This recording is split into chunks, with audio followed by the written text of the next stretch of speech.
आज आम आसचे बलरामपुर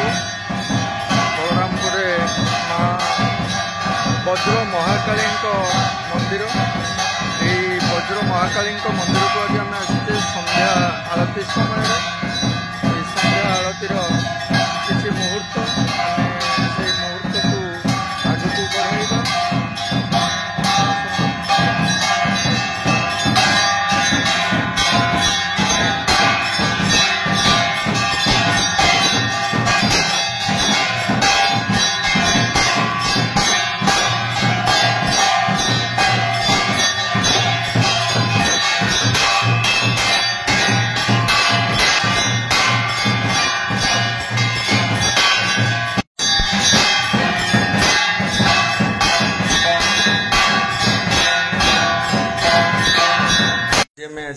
वज्र महाकाली मंदिर को कुजंग अंचल बलरामपुर ग्राम माँ मंदिर ए विषय आम गुरुजन आम श्रद्धालु भक्त मैंने अच्छा आलोचना रखा विषय आसत।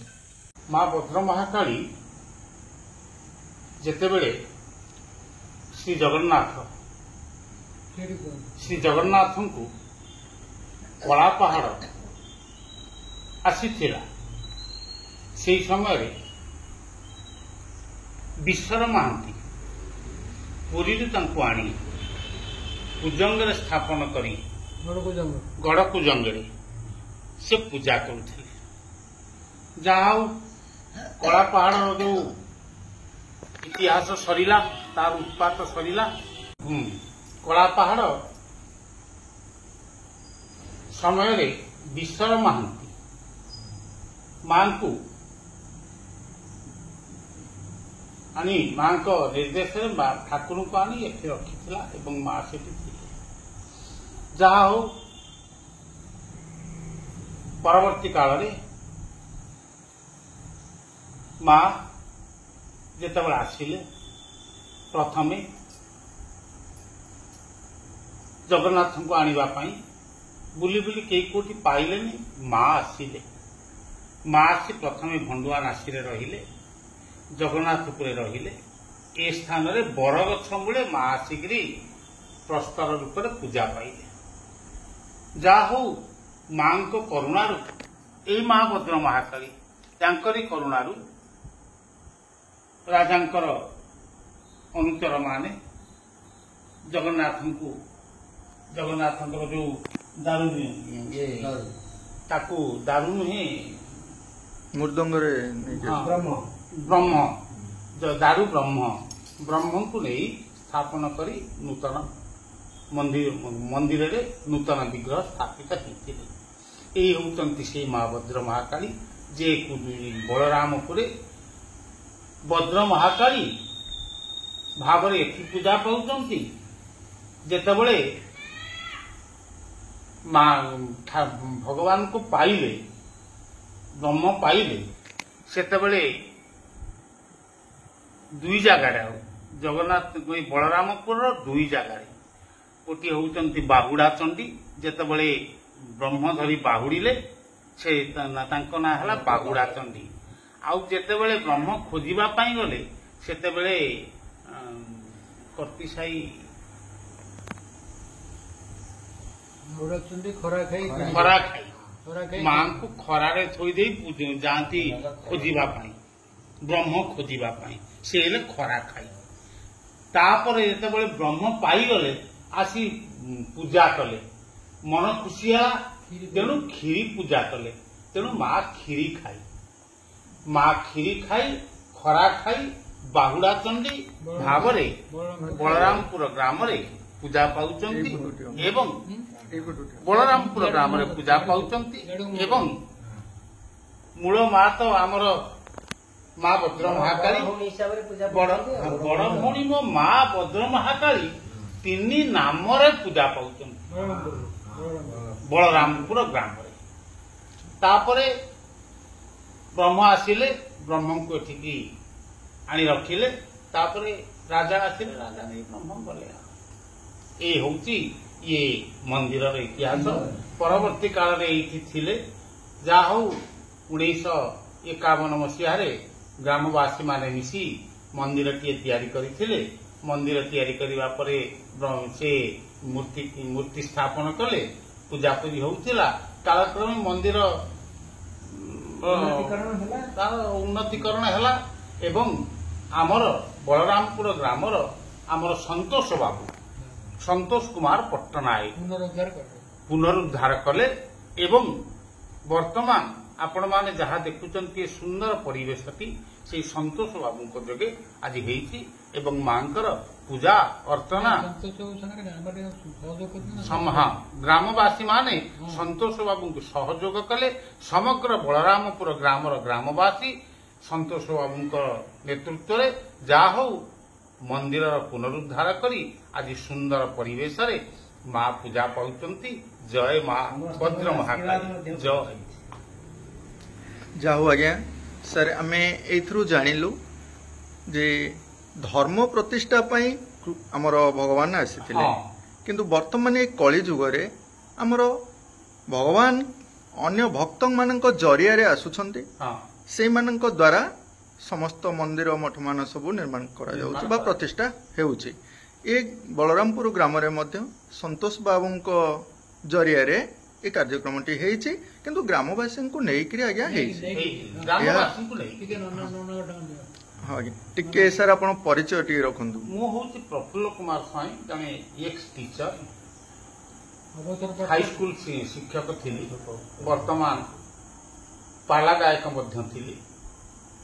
ଆଉ ବର୍ତ୍ତମାନ ଏଠି ଠାକୁରାଣୀଙ୍କ ମନ୍ଦିରରେ ଶେଷ ଜୀବନଟା କାଟୁଛି। ସେବକ ଭାବରେ ଶେଷ ଜୀବନଟି କାଟିବା ପାଇଁ ମନସ୍ଥ କରି ଆମେ ଅଛୁ। ଆଜ୍ଞା, ବହୁତ ବହୁତ ଧନ୍ୟବାଦ ଆଜ୍ଞା। ଆପଣ ଏଇ ମନ୍ଦିରକୁ ଆସୁଛନ୍ତି? 15 ବର୍ଷ ବିବାହର ହେଲେ ଯେତେବେଳେ ପ୍ରଥମ ଆମର ଘରର କାମ ଯେପରି ଆରମ୍ଭ ହୁଏ, ଶୁଭ କାମ ଆରମ୍ଭ ହୁଏ, ମାଆଙ୍କ ପାଖକୁ ଆସୁ। ଦୁଃଖରେ ହଉ ସୁଖରେ ହଉ ମାଆଙ୍କ ପାଖରେ ମୁଣ୍ଡିଆ ମାରିକି ନିଜ ଦୁଃଖ ଜଣେଇଲେ ମା ନିଶ୍ଚୟ ଦୂର କରନ୍ତି। ମା ସେମିତି କିଛି ଭକ୍ତି ଅଛି ଆଜ୍ଞା। ସେ ଯୋଉ ଭକ୍ତି କଥା ଟିକେ କହିଲେ, ଭକ୍ତି କଥା ଭକ୍ତିର ସ୍ୱରୂପ କିଛି ଅଛି ସେମିତି ନା ସେଟା ନିଜ ଅନ୍ତରରେ ଆମେ ମାନେ ଭକ୍ତି ମାର୍ଗରେ ଆମ ନିଜ ଅନ୍ତରରେ ସେଇଟା ଭକ୍ତି ସହିତ ମାଆଙ୍କ ପାଖରେ ଗୁହାରି ଜଣେଇଲେ ଆମେ ନିଜେ ଆପେ ଜାଣିପାରୁ ମା ଆମ କଥା ଦୁଃଖ ଦୂର କରନ୍ତି କି କେତେ ଦୂର ଆମେ ନିଜେ ଅନୁଭବ କରୁ। ଲୋକମାନେ କୁହନ୍ତି ପଥରକୁ ଡାକିଲେ ଶୁଣିବେନି, କିନ୍ତୁ ଆମର ବିଶ୍ୱାସ ଅଛି ମାଆକୁ ଯେତେ ଦୂର ଭକ୍ତିର ସହିତ ଅନ୍ତର ସହିତ ଦୁଃଖ ଜଣେଇଲେ ମା ନିଶ୍ଚୟ ଦୂର କରନ୍ତି। ଆଚ୍ଛା ମା, କିଛି ସେମିତି ମନସ୍କାମନା କରିଥିବେ ଆପଣଙ୍କର? କହୁନାହାନ୍ତି। ବହୁତ ଥର ମାଆଙ୍କ ପାଖକୁ ଆସିଛି, ଯେତେବେଳେ ବହୁତ ଦୁଃଖରେ ଥାଏ ମାଆଙ୍କ ପାଖରେ ଆସିକି ମୁଣ୍ଡ ଘଷେଇକି ଦୁଃଖ ଜଣେଇଲେ ମା ନିଶ୍ଚୟ ମୋ ଦୁଃଖ ଦୂର କରନ୍ତି। ଆଚ୍ଛା ମା, ଆଉ କିଛି ଆପଣ ପଢାପଢି କରିଛନ୍ତି? କୋଉ ପର୍ଯ୍ୟନ୍ତ ପଢିଛନ୍ତି? +2 ଯାଏଁ ପଢିଛନ୍ତି। ବର୍ତ୍ତମାନ ସମୟରେ ଆମେ ଇତିହାସ ଉପରକୁ ନଜର କଲେ ଏ କଳିଯୁଗ ସମୟରେ ଆମର ଦେବାଦେବୀ ମାନେ, ଲୋକ କଥାରେ ଅଛି ଦେବାଦେବୀ ମାନେ କିଛି ଶୁଣୁନାହାନ୍ତି, ପଥର ହେଇଯାଇଛନ୍ତି। ମା, ଆପଣଙ୍କ ଭକ୍ତି, ଆପଣଙ୍କର ଯେଉଁ ଶ୍ରଦ୍ଧା ରହୁଛି ସେଇ ଶ୍ରଦ୍ଧା ଆଉ ବିଶ୍ୱାସର ସହିତ ଆପଣ ମାଙ୍କ ପାଖକୁ ଆସୁଛନ୍ତି। ମା ମଧ୍ୟ ଆପଣଙ୍କ ଦୁଃଖ ଶୁଣୁଛନ୍ତି, କିନ୍ତୁ ଲୋକ କଥାରେ ଯାହା ସବୁ ପ୍ରଚଳିତ ଅଛି ସେଠାରୁ ଦୂରେଇ ରହିବା ଉଚିତ। ଆମେ ମାଙ୍କର ଯେଉଁ ମା ବଜ୍ର ମହାକାଳୀ ବୋଲି ଆମେ କହୁଛେ, ମା ବଜ୍ର ମହାକାଳୀଙ୍କର ପରିବାର ଅଛି। ପରିବାର ବିଷୟରେ ଜାଣନ୍ତି ଟିକେ କହିବେ?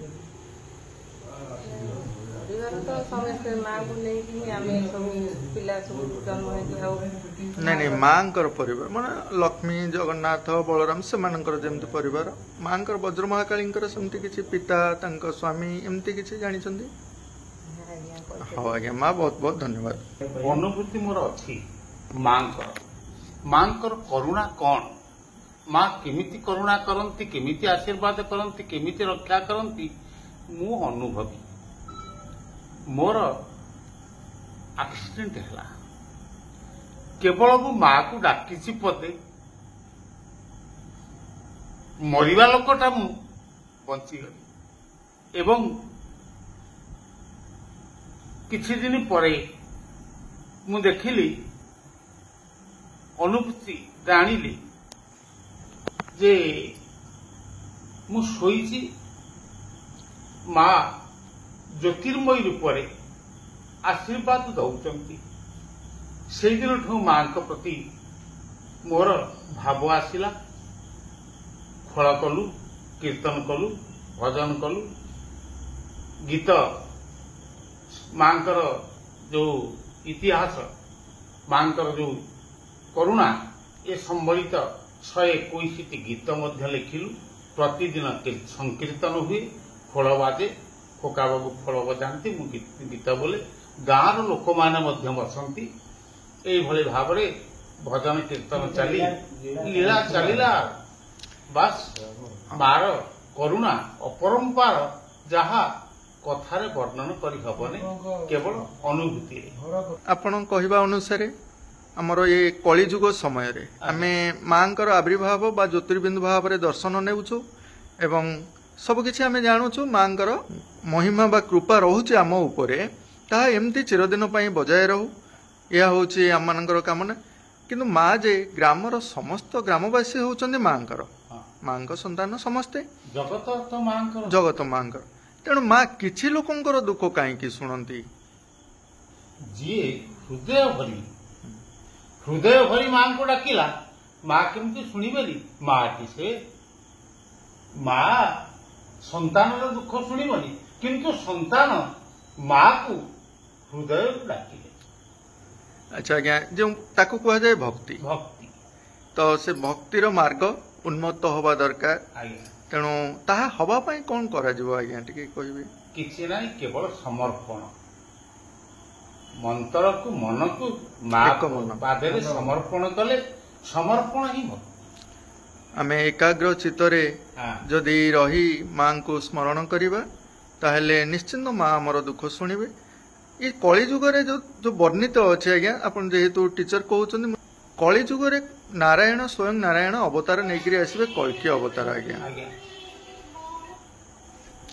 ଯେଉଁ ବର୍ଣ୍ଣିତ ଅଛି, ମାଳିକା ବର୍ଣ୍ଣିତ ଅଚ୍ୟୁତଙ୍କ ବାଣୀ କିମ୍ବା ଜଗନ୍ନାଥଙ୍କର ହଉ, ଆମେ ଏସବୁ ବିଷୟରେ କିଛି ଜାଣୁଛୁ। ଲୋକ କଥା ତ ବହୁତ ପ୍ରଚଳିତ ଅଛି, ଟିକେ କହିବେ କି ଆପଣ ଜାଣିଛନ୍ତି କିପରି କଳିର ଅନ୍ତ ଘଟିବ? କଳିଯୁଗରେ କଳିର ଅନ୍ତ ସେତିକି ବେଳେ ହବ ଯେତେବେଳେ ମନ ପବିତ୍ର ହବ, ସମସ୍ତଙ୍କ ହୃଦୟରୁ ଯୋଉ ଆବିଳତା ଦୂର ହବ ଏବଂ ଭଗବତ ବିଶ୍ୱାସ, ଭକ୍ତି, ଶ୍ରଦ୍ଧା, ସ୍ନେହ ଏଇ ଭାବଟା ଯେତେବେଳେ ଅନ୍ତର ମଧ୍ୟରେ ଆସିବ, ସେତେବେଳେ ତ ସତ୍ୟ ଆସିଲା। ଆଉ ଲୋକମାନେ ଅନ୍ୟ ମାନଙ୍କ ପ୍ରତି ଯେଉଁ ବିଦ୍ୱେଷ ଭାବ ରଖୁଛନ୍ତି, ସେ ବିଦ୍ୱେଷ ଭାବ ରହିବନି, ପରସ୍ପର ଭ୍ରାତୃଭାବ ରହିବ ଏବଂ ପାରିବାରିକ ସ୍ନେହ ବନ୍ଧୁତ୍ୱ ରହିବ। କଳି ସମାପ୍ତ ହେଇଯିବ, ଆସିଯିବ ସତ୍ୟ। ମାନେ ମାଳିକା ବର୍ଣ୍ଣିତ, ଯେ ମାଳିକା ଲେଖିଛନ୍ତି ଅଚ୍ୟୁତାନନ୍ଦ ଦାସ ମହାରାଜ, ସେ ଜଣେ ସାଧକ ଏବଂ ସାଧୁ ମହାପୁରୁଷ। ତାଙ୍କର ସାଧୁ ବଚନ କେବେ ଅନ୍ୟଥା ହୁଏ ନା ଏବଂ ସେ ଯାହା ଲେଖିଛନ୍ତି ତାହା ହିଁ ସତ୍ୟ ହେଇପାରେ ଆଜ୍ଞା, ବ୍ୟର୍ଥ ହବନି ଯାହା ଆପଣ ରଖିଲେ। ତ କଳିର ଅନ୍ତ ଯୋଉ ଅଛି ଆମର, ନାଇଁ, କଳା ଧଳା ଘୋଡାରେ ଚଢି ପ୍ରଭୁ ଆସିବେ, 12 ହାତ ଖଣ୍ଡା ଧରି ମେଲ୍ଛ ସଂହାର କରିବେ। ସେ ଯୋଉ ମେଲ୍ଛ ସଂହାର କଥାଟା ଟିକେ ଆମେ ବୁଝିପାରୁ। କେବଳ 12 ହାତ ଖଣ୍ଡା ନୁହେଁ, ଆମର ବର୍ତ୍ତମାନ ଆପଣ ଦେଖନ୍ତୁ ସମସ୍ତଙ୍କ ହାତ 12 ହାତରେ ଖଣ୍ଡା ଅଛି। ମାନେ ସମସ୍ତେ ନିଜ ନିଜର ଯୋଉ ଅହଙ୍କାର ପୂର୍ଣ୍ଣ ଇଏ କାର୍ଯ୍ୟକଳାପ ଜାରି ରଖିଛନ୍ତି, ଯୋଉଟା 12 ହାତିଆ ଖଣ୍ଡା, ଏବଂ ତାକୁ ସଂହାର କରି ଇଏ ଜଗତରେ ଶାନ୍ତି ସ୍ଥାପନ କରି ପ୍ରଭୁ ସତ୍ୟର ସ୍ଥାପନା କରି। ମେଲ୍ଛ ହେଲେ ଯୋଉମାନେ ଅନ୍ୟାୟ ଅନୀତି କରୁଛନ୍ତି, ପ୍ରଭୁ ଯେତେବେଳେ ଆସିବେ ସେମାନଙ୍କୁ 12 ହାତ ଖଣ୍ଡା ଧରିକି ହାଣିବେନି, ରୋଗ ବ୍ୟାଧିରେ ପଡିବେ, ସେମାନେ ବହୁତ କଷ୍ଟ ପାଇବେ ଏବଂ ମୃତ୍ୟୁବରଣ କରିବେ। ଯୋଉମାନେ ବଞ୍ଚି ରହିବେ ସେମାନେ ସତ୍ୟ ଯୁଗକୁ ଆସିବେ। ଗୋଟେ ହାତରେ ଖଡ୍ଗ ଧରିବେ ଯେହେତୁ ଘୋଡାରେ ରହିବେ, ଗୋଟେ ହାତରେ ଢାଲ ରଖିବେ। ସେ କଥା ଭବିଷ୍ୟତ କହିବ। ଯେଉଁ ଖଣ୍ଡାଟିଏ ରହିଲା, ଆପଣଙ୍କ କଥା ଅନୁସାରେ ଯାହା ମୁଁ ସାଧାରଣରେ କିଛି ନଲେଜ ନେଇଛି ବୋଲି, ତ ଆପଣଙ୍କ ଅନୁସାରେ ସେ ଖଣ୍ଡା ହଉଛି ଜ୍ଞାନର ଖଣ୍ଡା, ନାଇଁ କି? ତ ସେ ଯେତେବେଳେ ଜ୍ଞାନର ମାର୍ଗକୁ ଆସିବେ, ଢାଲଟିଏ ମଧ୍ୟ ଧରିବେ। ସେ ଢାଲ ହଉଛି ଆଜ୍ଞା ଧର୍ମ। ଏଇ ଜ୍ଞାନ ଆଉ ଧର୍ମର ସହାୟତାରେ ସେ କଳିର ଅନ୍ତ କରିବେ, ଅଧର୍ମକୁ ନାଶ କରିବେ। ତାହେଲେ ଯେଉଁ ଘଟଣା ଗୁଡ଼ିକ ଘଟିବ, ତାହା ତ ଘଟିବାକୁ ଯାଉଛି, ତାହା ସତ୍ୟ, ତା ଉପରେ ଆମେ ଦେଖିବା। କିନ୍ତୁ କିଛି ମାତ୍ରାରେ ଆମେ ଜ୍ଞାନ ବାଣ୍ଟିବା ବା ଜ୍ଞାନ ପ୍ରସାରିତ କେମିତି ହବ ଆଜ୍ଞା? ଆମ ପିଲାମାନେ ଜ୍ଞାନୀ ହେବେ କେମିତି ଆଜ୍ଞା? ନାଇଁ ଜ୍ଞାନୀ ତ ହେବେ। ବର୍ତ୍ତମାନ ଶିକ୍ଷା ଚାଲିଛି, ଶିକ୍ଷା ବର୍ତ୍ତମାନ ଡେଭଲପ କରୁଛି, କିନ୍ତୁ ତା ସହିତ ଯୋଉ ଭଗବତ ପ୍ରୀତି, ସେଇଟା ଏ ଭଗବତ ପ୍ରୀତିଟା ରହିବ ଏବଂ ଆମେ ପୁରାଣର ଯୋଉ ଜ୍ଞାନ ଅଛି ସେ ଜ୍ଞାନକୁ ଆମେ ଅସ୍ୱୀକାର କରିବାନି, ତାକୁ ସ୍ୱୀକାର କରି ପ୍ରାଚୀନ କାଳକୁ ପୁଣି ଫେରିଯାଇ ସେଇ ବେଦ, ବେଦାନ୍ତ, ଉପନିଷଦ ଏଇ ଜ୍ଞାନ ଅନୁସାରେ ଆମେ ଯଦି କାର୍ଯ୍ୟ କରିବା ଆମକୁ ସମସ୍ତ ପ୍ରକାର ସୁଫଳ ମିଳିବ ବୋଲି କହୁଛନ୍ତି ଆଜ୍ଞା। ସେ ଅତୀତକୁ ଫେରିଗଲେ ଆପଣ କହିବା ଅନୁସାରେ ମନୁସଂହିତା ଆମେ ଆପଣଙ୍କ କହିବା ଅନୁସାରେ ଆମେ ସେଇଠିକି ଫେରିଯିବା ଉଚିତ ନା ବର୍ତ୍ତମାନ ସମୟରୁ ଆଗକୁ କିଛି ଯିବା ଉଚିତ? ନା ଆମେ ମନୁ ଯେତେବେଳେ ଥିଲେ ମନୁ ତ ସଂହିତା କରିଯାଇଥିଲେ, ନୀତି ନିୟମ ଆଦର୍ଶ ସମସ୍ତ ସେ ଆମେ ତାକୁ ଅନୁସରଣ କରିବା ଏବଂ ଆଗକୁ ଯିବା। ବର୍ତ୍ତମାନ ଆମେ ସେସବୁ ଅନୁସରଣ ନ କରି ଆମେ ପ୍ରବୃତ୍ତି ପରାୟଣ ହେଇ ଅନ୍ୟାୟ, ଅନୀତି, ଅଧର୍ମ ୟା ଉପରେ କେମିତି ଧନ ଅର୍ଜନ କରିବା ତାରି ଉପରେ ଲାଗିଥାଏ। ସେମାନେ ତ କହୁଛନ୍ତି ଆଜ୍ଞା ସମୟ ତ ସେଇଆ ଅଛି, କଳିଯୁଗ, ଏହା ତ ଆମେ କରିବୁ, ଆମେ ନ ଚାହିଁଲେ ବି ଆମକୁ କରିବାକୁ ପଡୁଛି, ଏ କଥା ବି ପଡିବ, କିନ୍ତୁ ସତ୍ ମାର୍ଗରେ, ଅସତ୍ ମାର୍ଗରେ ନୁହେଁ। ଆମେ ଅସତ୍ ମାର୍ଗକୁ ଆଚରଣ କରି ଯଦି ଧନ ଅର୍ଜନ କରିବା ତେବେ ସେ ଠିକ ହବ ନାହିଁ। ଆମେ ସନାତନ ଧର୍ମର ମୂର୍ତ୍ତି ପୂଜା ବିଷୟରେ ଆମେ ସାର୍ଙ୍କ ସହ ମଧ୍ୟ ଟିକେ କଥା ହେବା। ସାର୍, ଏଇ ଯୋଉ ମୂର୍ତ୍ତି ପୂଜା ବିଷୟରେ, ମୂର୍ତ୍ତି ପୂଜା ସନାତନ ଧର୍ମରେ ଅଛି ତ? କିଛି ଲୋକ କଥାରେ ସେମିତି ନାହିଁ ତ? କହିଲେ କଣ, ଆମେ ମନ ଭିତରେ ଭଗବାନଙ୍କୁ କଳ୍ପନା କରି ଯୋଉ ରୂପରେ କଳ୍ପନା କରୁଛୁ ସେ ହିଁ ଆମର ପରବର୍ତ୍ତୀ କାଳରେ ଆମେ ସେଇଆକୁ ମୂର୍ତ୍ତି ବୋଲି ଭାବୁଛୁ। କଳ୍ପନା କଲୁ, ସେଇ କଳ୍ପନାଟାକୁ ଆମେ ସ୍ୱରୂପ ଦେଲୁ, ସେ ହେଲେ ମୂର୍ତ୍ତି। ଏଇଭଳି ଭାବରେ ଯେତେ ମନୁଷ୍ୟ ଅଛନ୍ତି ଯାହା ହୃଦୟରେ ପ୍ରଭୁଙ୍କୁ ଯିଏ ଯେଉଁ ରୂପରେ ଦର୍ଶନ କରୁଛି ସେ ମୂର୍ତ୍ତିରେ ସେ ପୂଜା କରୁଛି, କିଏ ମାଙ୍କୁ ପୂଜା କରୁଛି, ମାତୃ ଶକ୍ତିକୁ ପୂଜା କରୁଛି ବିଭିନ୍ନ ରୂପରେ, ପିତୃଶକ୍ତି ପୂଜା କରୁଛି ବିଭିନ୍ନ ରୂପରେ। ଏଇଭଳି ଭାବରେ ମାତୃ ପିତୃ ଶକ୍ତିକୁ ଆମେ ବିଭିନ୍ନ ରୂପ ଦେଇ ବିଭିନ୍ନ ରୂପରେ ପୂଜା କରୁଥାଏ। ଆଉ କିଛି 33 ଗୋଟି ଭାବରେ ଦେବାଦେବୀଙ୍କୁ ଆମେ ପୂଜା କରୁଛେ, କିନ୍ତୁ ପ୍ରଥମତଃ ଆମେ ଜାଣିଲେ ଯେତିକି ଆମ ଭିତରେ ଭକ୍ତି ଭାବନା ଜାଗୃତ ହବ, ମା ଆମ ଦୁଃଖ ଶୁଣିବେ ବା ସମାଜରେ ଆମେ ଆଗକୁ ବଢିବା। ସନାତନ ଧର୍ମ କଥା ଜାଣିଲେ, ମୂର୍ତ୍ତି ପୂଜା ଦ୍ୱାରା ଯେଉଁ କଳ୍ପନାଟିକୁ ଆଣିଲେ, କଳ୍ପନାକୁ କାହିଁ ଆଣିଲେ ଆଜ୍ଞା? କଳ୍ପନା ଭାବରେ ହୃଦୟ ଭିତରେ ଆମେ ଭଗବାନଙ୍କର ଯୋଉ ରୂପକୁ ପରିକଳ୍ପନା କଲେ କରୁଛନ୍ତି, ପରବର୍ତ୍ତୀ କାଳରେ ଆମେ ସେଇଆକୁ ମୂର୍ତ୍ତି ବୋଲି ସ୍ଥାପନା କରି ସେଇ ତାଙ୍କୁ ପୂଜା କଲେ। ଆଉ ହଉ ଆଜ୍ଞା, ବହୁତ ବହୁତ ଧନ୍ୟବାଦ। ଆଜିର ଏଇ କାର୍ଯ୍ୟକ୍ରମରେ ବନ୍ଧୁମାନେ ସାମିଲ ହୋଇଥିବାରୁ ବହୁତ ବହୁତ ଧନ୍ୟବାଦ ସାର୍। ପ୍ରଣାମ। ଗୁଜଙ୍ଗ ତହସିଲ ଷ୍ଟାମ୍ପ ଭେଣ୍ଡର ଆସୋସିଏସନ ଆମର ଗଢ଼ା ହେଇଛି, ଆସୋସିଏସନ ସଭାପତି ବି ମଧ୍ୟ ଅଛି। ଷ୍ଟାମ୍ପ ଭେଣ୍ଡର ଯୋଉ କୁଜଙ୍ଗର ଆମର ସଭାପତି ଅଛନ୍ତି। ଆମର ଆମ ବଜ୍ର ମହାକାଳୀ ଠାକୁରାଣୀ ଆମ ଗ୍ରାମ ଦେବତୀ ଯୋଉଟା କହୁଥିଲେ, ସେ ଆଗରୁ 5 ବର୍ଷ ତଳେ ବହୁତ ନିଛାଡ଼ ଜଙ୍ଗଲ ଭଳିଆ ଥିଲା ଏଇ ଜାଗାଟି। ଆମେ ଯେତେବେଳେ ଆସି ଦେଖୁ ଆ ଭିତରେ ପଶି ପାରୁନୁ, ଯିଏକି ମୋର ବଡ଼ ଭାଇ ସନ୍ତୋଷ ଭାଇ, ସେ ଯାହାଠୁ ଗ୍ରାମବାସୀଙ୍କ ସହଯୋଗରେ ୟାକୁ କରିଛନ୍ତି, ତାକୁ ବହୁତ ଧନ୍ୟବାଦ ମୁଁ ଦଉଛି। ସେ ମଧ୍ୟ ଆକୁ ସୁନା ଭଳିଆ ଫଳେଇ ଦେଇଛନ୍ତି, ଯିଏକି କେହି ଲୋକ ପଶି ପାରୁନଥିଲେ। ଏବେ ମନ୍ଦିର ଏମିତି ହେଇଛି ମାନେ ଯେକୌଣସି ଜନସାଧାରଣ ଆସିକି ମୁଣ୍ଡିଆଟା ମାରୁଛନ୍ତି। ତା ବଲେ ମୁଣ୍ଡିଆଟା ମାନେ କ'ଣ ଆମେ ଠାକୁର ସବୁ ଦେଇଦେବେ? ଆମେ ଯୋଉ ଠାକୁର ଭକ୍ତିରେ ଚାହିଁବା ସେ ଭକ୍ତିଟା ଠାକୁର ଶୁଣିବେ।